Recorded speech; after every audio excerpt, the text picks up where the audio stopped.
সব সময় মাছ মাংস ডিম না খেয়ে মাঝে মাঝে এই সবগুলো খেতে ভালোই লাগে। বেশ রুটি দিয়ে বেশ টেস্টিই লাগে। তাই আজকে বানালাম পনির ভুর্জি। ভাবলাম সিম্পলভাবে বানাচ্ছি, এটা আবার কি দেখাবার আছে, তাও দেখেই নাও।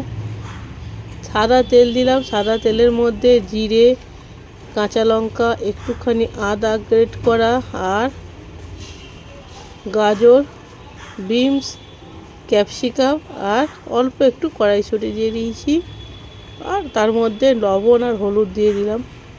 একদম সিম্পলভাবে, খেতেও টেস্টি, খাটুনিও কম। দিয়ে একটু ঢাকনা দিয়ে দিয়েছিলাম যাতে সবজিগুলো একটুখানি সফট হয়ে যায়।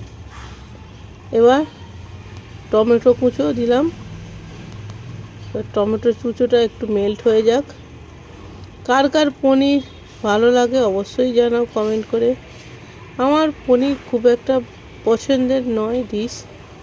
এবারে দিলাম একটু কাশ্মীরি লঙ্কা গুঁড়ো আর একটু গোলমরিচ গুঁড়ো। এরপর পনিরটাকে আমি গ্রেটারেতে গ্রেট করে দিয়ে দিলাম। দেখো, এরপরে তার কোনো কাজই নেই।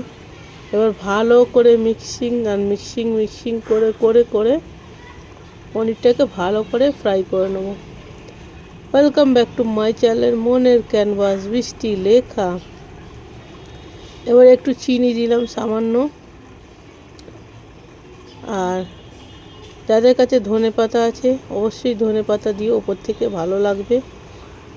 আমার পনির ভুর্জি রেডি সিম্পলভাবে। তোমাদের কার কার পনির খেতে ভালো লাগে অবশ্যই জানাও। আর ভিডিওটা ভালো লাগলে একটা লাইক, একটা কমেন্ট অবশ্যই করো। নতুন বন্ধু, পুরনো বন্ধু সবাইকে অনেক অনেক ভালোবাসা। আর নতুন বন্ধুরা অবশ্যই সাবস্ক্রাইব করো। টাটা, বাই বাই, ভালো থেকো, সুস্থ থেকো, আর হাসি খুশি থেকো।